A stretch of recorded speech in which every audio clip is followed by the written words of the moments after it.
On continue les amis, on continue avec Valérie Sasset. Bonjour Valérie. Bonjour. Directrice générale donc pour la France, hein, Valérie. Ouais. Alors BCD Travel. Alors c'est intéressant d'ailleurs. Donc on va parler du voyage d'affaires. Là on parlait de Movida mondiale, cette idée. Beaucoup d'économistes sont dans cette idée quand même d'une reprise qui va être explosive, extraordinaire. Voilà. Ouais. Croisez. Ouais. C'est bien, ils ont raison. Ils ont raison. Non, mais c'est ça le truc, mais on va y aller, c'est que même une reprise extraordinaire, en fait, quand on se creuse la tête, on se dit où est-ce qu'il peut y avoir un changement structurel. C'est un peu sur vous que ça tombe quand même, Valérie. Oui. C'est ça le truc, c'est-à-dire, on a l'impression, mais alors c'est intéressant parce que, mais alors attendez, reprenons les choses dans l'ordre, parce que là je pars dans tous les sens. D'abord, BCD Travel, il y a quelque chose qui est intéressant quand même avec le voyage d'affaires finalement, c'est à part, mais alors vous me dites, on ne dit plus Carlson Wagon-Lit, à part Carlson Wagon-Lit, qu'à mon avis à peu près tout le monde connaît, en fait c'est pas vraiment des marques commerciales, c'est-à-dire que nous qui sommes quelque part vos clients, on n'est pas vos clients, parce que vous passez par l'intermédiaire des entreprises. C'est que du B2B, en fait, le voyage d'affaires, c'est ça un peu. Exactement, Ouais. c'est du B2B. Donc, les grandes entreprises, les grands acheteurs des entreprises nous connaissent tous, généralement. Alors, on ne dit plus Carlson, on dit CWT. Ouais, CWT, ouais, voilà. Et on dit toujours BCD Travel. Et on dit toujours BCD Travel. Toujours, oui. Vous êtes néerlandais, hein? Alors, groupe néerlandais, 100% privé, appartenant à une famille néerlandaise qui a construit cette entreprise, magnifique entreprise, depuis plus de 25 ans. Premier européen. Premier européen, un des 3 grands mondiaux. Donc c'est ça, vous m'aviez dit American Express, enfin qui s'appelle plus American Express. Non, qui s'appelle GBT, je crois. Moi aussi, des fois, je suis un peu perdu. C'est ça. Mais c'est pas...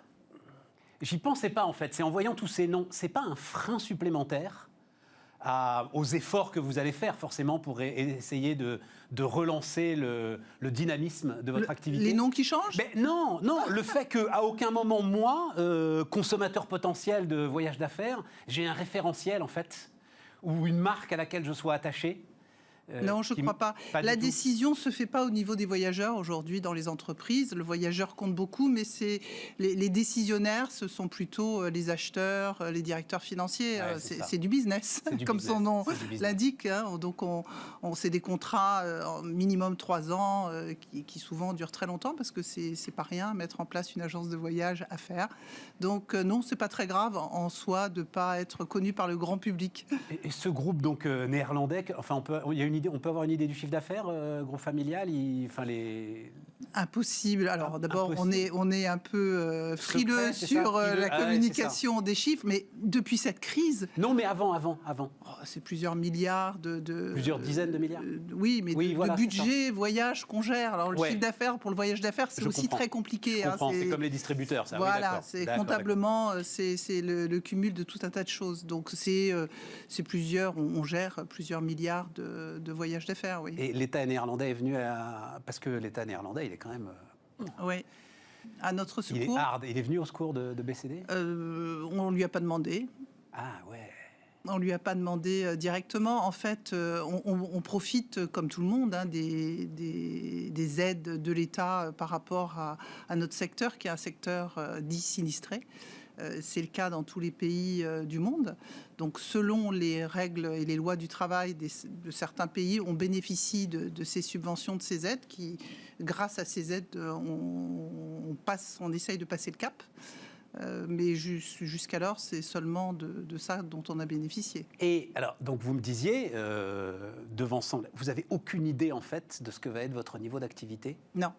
Voilà, on se pose 2 questions, en fait, partout dans le monde. C'est... Quand est-ce que ça va redémarrer ? Parce que ça n'a pas redémarré du tout. Et qu'est-ce qu'il reste finalement ? Voilà, qu'est-ce qu'il reste ? Personne ne croit que nous allons retrouver le niveau d'avant la crise. Non, c'est peut-être les compagnies aériennes le croient, mais en tout cas pas dans le voyage d'affaires. On pense qu'il y a un pan de l'activité qui a disparu au profit des meetings virtuels, ce qu'on fait tous. Ouais. Et puis le reste va revenir, mais quand ? On ne sait pas. Vous l'écriviez, en fait, dès 2017. Vous le sentiez. J'ai retrouvé c'est la mémoire d'Internet, ça, c'est un truc. Hein, formidable ou très dangereux. Non, vous allez voir. Non. Mais non, vous aviez tout compris. Parce qu'en fait, vous disiez, on est devant 5 bouleversements. Vous voyez sans doute à quel papier je veux faire allusion, c'est très intéressant. Alors d'abord, évidemment, on était là-dedans, tous les bouleversements technologiques, c'est-à-dire le voyage d'affaires branché directement sur mon organizer, sur mon calendrier, etc. Et tout. On y est. Et ce que vous décrivez, enfin on n'y est pas toujours, hein, pardon. Oui. Voilà, certains y sont. Certains y sont, voilà, c'est ça. Non, je pense que ça dépend autant de l'infrastructure technique de BCD, c'est-à-dire du voyagiste, que de l'infracture de l'entreprise. Oui, et du voyageur. Et du voyageur.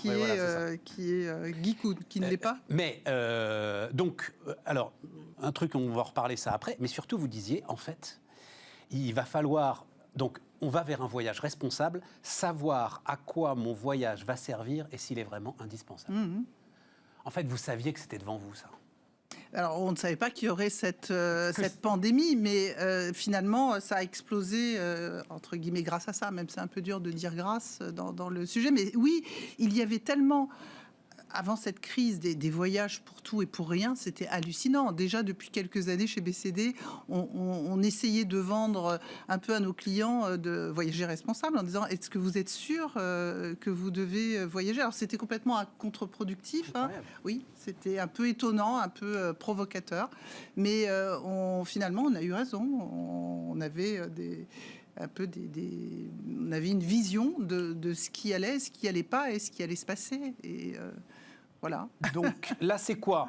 Moi, quand je discute avec, ici, on discute avec des cadres dirigeants, eux, ils disent divisé par 2, à peu près. Je pense que c'est bien plus que ça. Bien plus que ça. Dans un premier temps, nous, on voit les choses... Eux, ils voient leur voyage divisé par 2. Non, ça va être beaucoup plus que ça. C'est beaucoup plus que ça. Oui, aujourd'hui. Oui, mais aujourd'hui, bien sûr. Oui. Vous êtes obligé de faire un test le PCR à l'aller, en retour, etc. À un moment, on va en sortir quand même. Nous avons un peu de recul. On a eu d'autres crises dans le passé. On a eu le SRAS, la grippe aviaire, etc. Et le temps, on a eu les attentats aux États-Unis. Le temps que le niveau de déplacement revienne au niveau où il était avant une grosse crise telle que je viens de les nommer, il a fallu 2 ans. À chaque fois, le temps que ça remonte. Ici, c'est tellement incroyable, tellement majeur que c'est ce que je vous dis. Je pense que jamais nous ne retrouverons le niveau d'avant parce que d'office, on a pris d'autres habitudes. Moi, je vous dis divisé par 2, le niveau divisé par 2, votre activité divisée par 2. À terme, oui, dans les 5 vous ans... me dites c'est beaucoup plus que ça. Non, d'accord, excuse-moi, j'avais pas compris. Dans les 5 ans ou quelque chose comme ça, ouais, je saurais pas le dire. On n'en est pas là sur nos prévisions. Là, en ce moment, c'est essayer de colmater tout ce qu'on peut colmater. Est-ce que vous avez le temps de vous projeter dans en fait, la période dans laquelle vous êtes aujourd'hui? Ce qu'on a tous découvert, c'est qu'il faut énormément de travail pour gérer la non-activité. C'est incroyable, quoi, de mettre...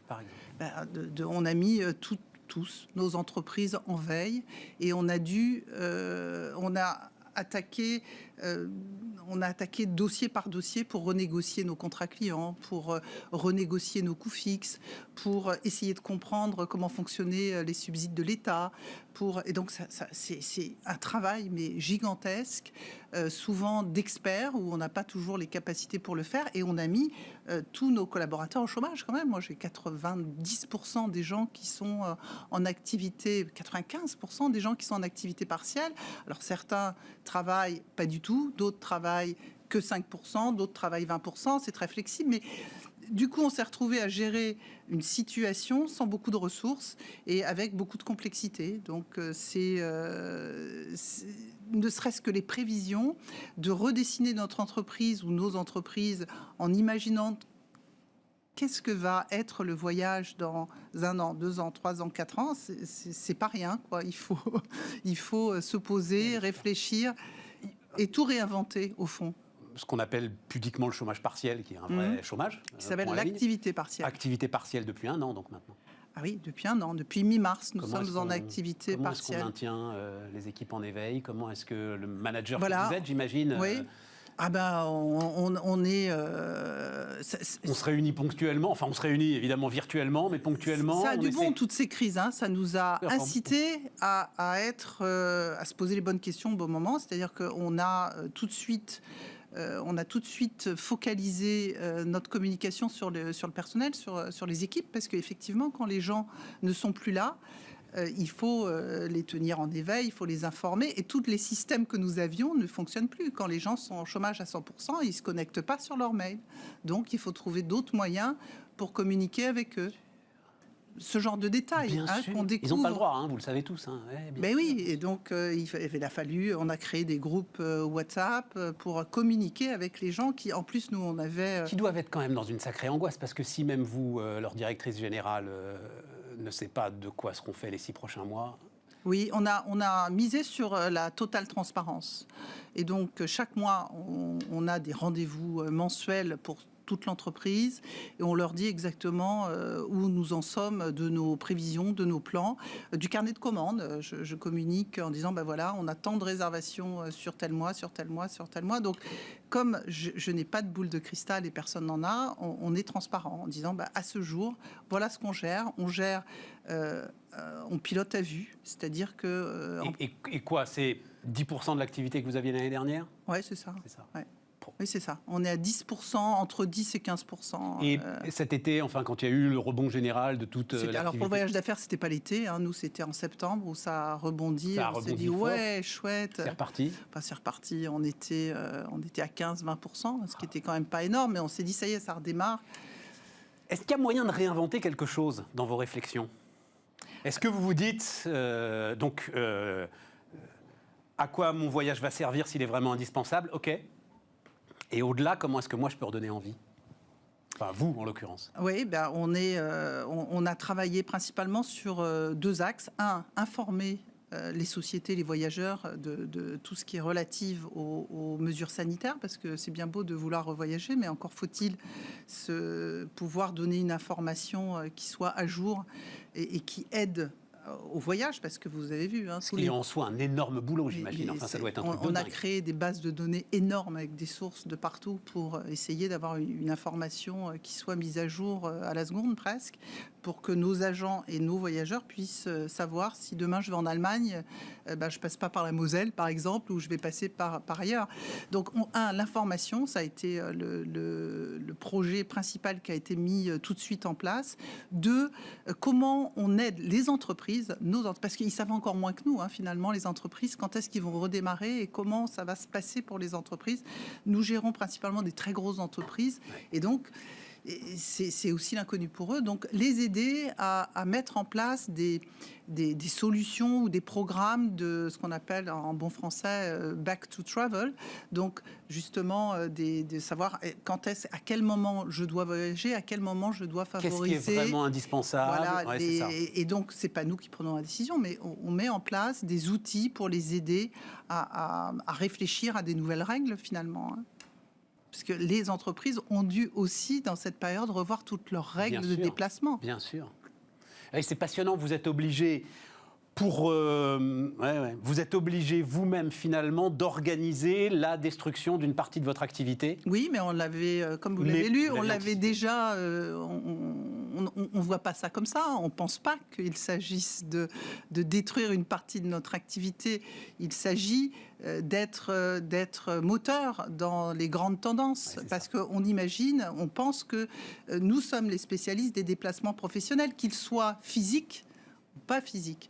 Donc, c'est notre job à nous de donner les grandes tendances et de préparer nos clients et nos entreprises à être à la pointe des nouvelles façons de faire du business, puisque c'est de ça qu'on parle. Parce que c'est vos énormes bases de données sur la santé qui me font réfléchir à ça. À un moment où l'injonction environnementale dépasse toutes les autres, finalement, vous allez être aussi expert du mode de déplacement qui sera... Voilà. Mais oui, mais ça va être un levier finalement très, très important. Mais on reporte déjà depuis fort longtemps sur les empreintes carbone de tout déplacement. Oui, mais ce que je veux dire, c'est que ça peut vous ouvrir de nouveaux marchés, c'est-à-dire, vous dites de grandes entreprises, mais justement l'entreprise un peu moins grande, qui n'avait pas forcément recours au service... Peut-être qu'elle va trouver un intérêt aujourd'hui. Peut-être. Pour la santé, la sécurité, c'était déjà fondamental. C'est-à-dire que nous sommes les TMC, ce qu'on appelle, on est les seuls à pouvoir assurer aux entreprises le duty of care. C'est-à-dire que quand vous réservez par l'intermédiaire d'une agence comme la nôtre, on sait exactement où vous êtes et on peut à tout moment donner l'information au RH, au DG, etc. Donc c'est fondamental. Si vous réservez sur d'autres sources, il n'y a que vous qui savez où vous êtes. C'est challenging. Non, il y aura toujours 3 géants à la fin de cette histoire, ou vous pensez qu'il peut y avoir un peu de consolidation dans le... On les attend depuis quelque temps. On se dit alors quand est-ce que Google va rentrer dans ce Ah non, je pensais plus business. à Carlson par exemple qui à un moment calanche et dit on n'y arrive pas. Moi j'ai un naturel plus positif que vous. Même si Carlson ou quiconque devait être acheté, c'est pas grave. La consolidation va continuer. Ça fait 50 ans que ça existe, la consolidation dans ce business. Non, moi je pensais plus à des nouveaux entrants, plus digitaux. On les voit pas encore. L'équivalent de ce qui se fait sur le voyage touristique classique. Quoi. Voilà, on les voit pas. Et non, mais vous venez de m'expliquer pourquoi. La technicité que parce que déjà, vous mettez en avant nous permet de comprendre pourquoi c'est peut-être compliqué. On est très très bon, on a beaucoup d'expérience et il n'y a pas que ça. Et puis, c'est un business où il n'y a pas des grosses marges. Donc, c'est aussi sûrement un frein à l'arrivée de grosses entités telles que Google ou Facebook ou je ne sais quoi. Merci Valérie. Merci. Merci beaucoup pour cet entretien. Puis on se reparlera dans quelques mois peut-être pour faire le point. Ou dans quelques années. Bougez pas. Non, enfin, Valérie Sasset, donc la directrice générale pour la France de BCD Travel.